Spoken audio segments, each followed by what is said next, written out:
Hey everyone. This week's fruit of the Spirit is kindness. And it's the fruit of the Spirit that probably should be the easiest for us to have. Like it's almost like, why wouldn't you be kind? This is something everyone should have, but that's not necessarily always the case. See, there's a difference between acts of kindness and being a kind person. An act of kindness is this: it's while you're stuck at home in quarantine, saying, "Hey, mom, dad, brother, sister, whoever cooks dinner, let me help you out. Let me do an act of kindness and make dinner for you tonight, and even clean up, give you the night off." An act of kindness is paying for the person behind you in line when you're at Starbucks, you're getting food. An act of kindness is reaching out to someone and saying, "Hey, how are you doing during this time, man? I miss you. I hope you're well," whether it's quarantine or regular time during the semester. The thing is, though, just because you do kind things, it doesn't necessarily mean you're a kind person on the inside. See, an act of kindness anyone can do. I can say to you, do this, and you do it. But that doesn't mean that you're not angry, that you're not upset, that you really are only doing that because I told you to do it or because it's the thing that everyone's doing. Just because you do something kind doesn't mean you're a kind person. See, kindness requires something to change on the inside. And it's what Paul talks about in Ephesians chapter 4, verses 31 through 32. Get rid of all bitterness, rage, anger, harsh words, and slander, as well as all types of evil behavior. Instead, be kind to each other, tenderhearted, forgiving one another, just as God, through Christ, has forgiven you.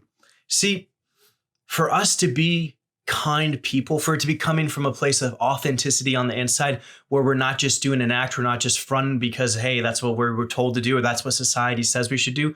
For kindness to truly be who we are, it requires us to deal with the anger, the frustration, the bitterness that we all can accumulate on the inside. See, just going about life, there's going to be things that cause you to get frustrated. As funny as it is, I seriously get so angry driving on the interstate to the point I'm like, okay, I got to check myself. I cannot be this mad because a car did this. I got to tone that down. And when that happens in the moment, I'm just like, all right, let me tone down this anger. Let me get over it and it's fine. But things that are more legitimate, like a friend wronging us, maybe something from our past hurting us, or just the frustrations that come about day-to-day life, the frustrations that come about from being in quarantine right now, those things require us to really be honest with ourselves, to have some time of self-reflection, to say, hey, am I feeling angry? What am I feeling? What's going on? And to deal with that. And guys, I'm going to be real with you. This is something that needs to happen like pretty consistently. That word kindness that Paul uses in the original language, the Greek, it's an ongoing process. It's something we should be continually growing in.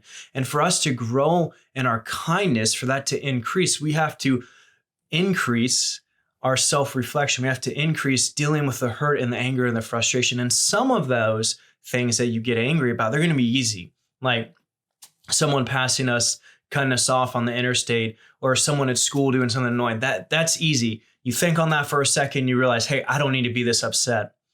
But as you continue to self-reflect, as you continue to address the anger that maybe is built up over the years, you're going to realize, hey, oh, dang, I need to call someone. I need to talk to so-and-so about this. They really upset me or hurt me and wronged me, and I need to deal with this with them. Or you know what, this is so much anger and so much frustration. I need someone to counsel me through this, whether in a professional capacity with a therapist or just simply calling up me, Tifford, and Cole, or a student leader and saying, hey, I realize I've been angry about this stuff. Help me process through it. And as you do that, as you consistently deal with the anger, because anger isn't a one-time thing. There's going to be plenty of things in life that make you angry. As you deal with that on a continual basis, checking that anger, checking that frustration, you're going to find that you're not just doing acts of kindness because it's what everyone's doing or because me or Tiff or someone told you to do it. You're going to find yourself doing acts of kindness because who you are on the inside, the fruit of the Spirit that is showing in your life is kindness.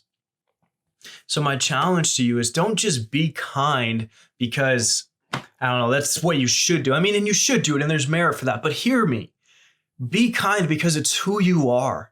Because you are continually checking the anger and the frustration and hurt in your life and dealing with it so that when you are kind to people, it's coming from a place of authenticity. It's coming from the fruit of the Spirit manifesting in your life.